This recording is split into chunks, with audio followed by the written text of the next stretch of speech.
உயிர்த்தெழுந்த இயேசு கிறிஸ்துவின் வல்லமை ஊழியங்கள் வழங்கும் வசனப் பெட்டகம். இயேசுவே கர்த்தர். இயேசுவையே தேவன் ஆண்டவரும் கிறிஸ்துவுமாக்கினார். இயேசுவே ராஜாதி ராஜா, கர்த்தாதி கர்த்தா. கிறிஸ்துவே மரித்தோர் மேலும் ஜீவனுள்ளோர் மேலும் ஆண்டவர். கிறிஸ்துவே போதகரும் ஆண்டவருமாயிருக்கிறார். வசனப் பெட்டகத்தின் இன்றைய தின கருப்பொருள்: சோர்ந்து போனாயோ? சோர்ந்து போனீர்களோ? தள்ளப்பட்ட நிலைமையோ, சுமை தாங்கக்கூடாத நிலைமையோ, தனிமையை உணர்கிறீர்களோ? சில காலங்களில் வாழ்க்கை சவால் நிறைந்ததாக காணப்படலாம். அது எப்படியாக இருந்தாலும் தேவன் நம்மோடு இருப்பதை உறுதியாக அறிந்து கொள்வோம். நம் வழியை அவர் அறிவார். நம் மேல் அக்கறை உள்ளவர். நாம் தனிமையாகவே இல்லை. வேத வசனங்களை கேளுங்கள், பலப்படுவீர்கள். சோர்ந்து போகிறவனுக்கு அவர் பலன் கொடுத்து சத்துவம் இல்லாதவனுக்கு சத்துவத்தை பெருக பண்ணுகிறார். சோர்ந்து போனவர்களை தேற்றும் தேவ வசனங்களை பார்க்கலாம். யாத்திரையாகமம் 33:14 வாசிக்கிறோம். அதற்கு அவர், என் சமூகம் உனக்கு முன்பாக செல்லும், நான் உனக்கு இளைப்பாறுதல் தருவேன் என்றார். 2 நாளாகமம் 16:9 வாசிக்கிறோம். தம்மை பற்றி உத்தம இருதயத்தோடு இருக்கிறவர்களுக்கு தம்முடைய வல்லமையை விளங்க பண்ணும்படி கர்த்தருடைய கண்கள் பூமி எங்கும் உலாவிக் கொண்டிருக்கிறது. சங்கீதம் 55:22 வாசிக்கிறோம். கர்த்தர் மேல் உன் பாரத்தை வைத்துவிடு, அவர் உன்னை ஆதரிப்பார். நீதிமானை ஒருபோதும் தள்ளாட ஒட்டார். சங்கீதம் 121:1-2-3 வாசிக்கிறோம். எனக்கு ஒத்தாசை வரும் பர்வதங்களுக்கு நேராக என் கண்களை ஏறெடுக்கிறேன். வானத்தையும் பூமியும் உண்டாக்கின கர்த்தரிடத்திலிருந்து எனக்கு ஒத்தாசை வரும்.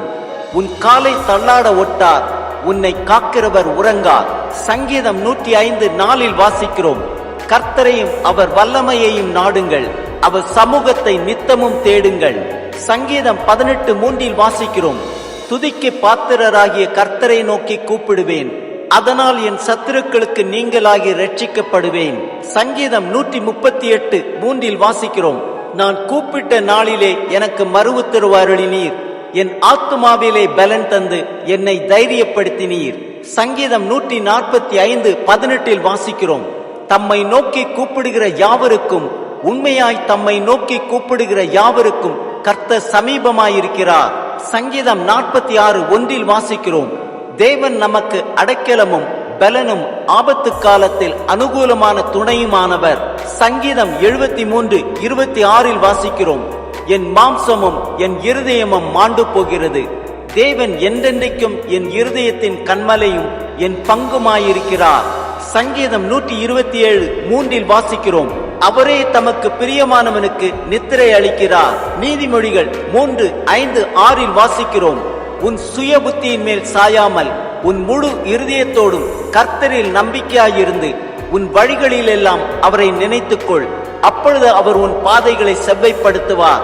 நீதிமொழிகள் 11:25 வாசிக்கிறோம். உதார குணமுள்ள ஆத்துமா செழிக்கும், எவன் தண்ணீர் பாய்ச்சுகிறானோ அவனுக்கு தண்ணீர் பாய்ச்சப்படும். ஏசாயா 41:10 வாசிக்கிறோம். நீ பயப்படாதே, நான் உன்னுடனே இருக்கிறேன். திகையாதே, நான் உன் தேவன், நான் உன்னை பலப்படுத்தி உனக்கு சகாயம் பண்ணுவேன். என் நீதியின் வலது கரத்தினால் உன்னை தாங்குவேன். ஏசாயா 40:31 வாசிக்கிறோம். கர்த்தருக்கு காத்திருக்கிறவர்களோ புதுபலன் அடைந்து கழுகுகளைப் போல செட்டைகளை அடித்து எழும்புவார்கள். அவர்கள் ஓடினாலும் இளைப்படையார்கள், நடந்தாலும் சோர்ந்து போகார்கள். ஏசாயா 40:28-29 வாசிக்கிறோம். பூமியின் கடையாந்தரங்களை சிருஷ்டித்த கர்த்தராய அநாதி தேவன் சோர்ந்து போவதுமில்லை, இளைப்படைவதுமில்லை. இதை நீ அறியாயோ? இதை நீ கேட்டதில்லையோ? அவருடைய புத்தி ஆராய்ந்து முடியாதது. சோர்ந்து போகிறவனுக்கு அவர் பலன் கொடுத்து சத்துவம் இல்லாதவனுக்கு சத்துவத்தை பெருக பண்ணுகிறார். ஆம், கர்த்தர் மேல் நம் பாரத்தை வைத்து விடுவோம், அவர் நம்மை ஆதரிப்பார். நீதிமானை ஒருபோதும் தள்ளாட விட்டார். நம் வழிகளில் எல்லாம் அவரை நினைத்துக் கொள்வோம், அப்பொழுது அவர் நம் பாதைகளை செவ்வைப்படுத்துவார். சோர்ந்து போகாதே, கர்த்தரையும் அவர் வல்லமையையும் நாடுங்கள், அவர் சமூகத்தை நித்தமும் தேடுங்கள். அப்பொழுது அவர் உன்னை பலப்படுத்தி உனக்கு சகாயம் பண்ணுவார். அவர் நீதியின் வலது கரத்தினால் உன்னை தாங்குவார்.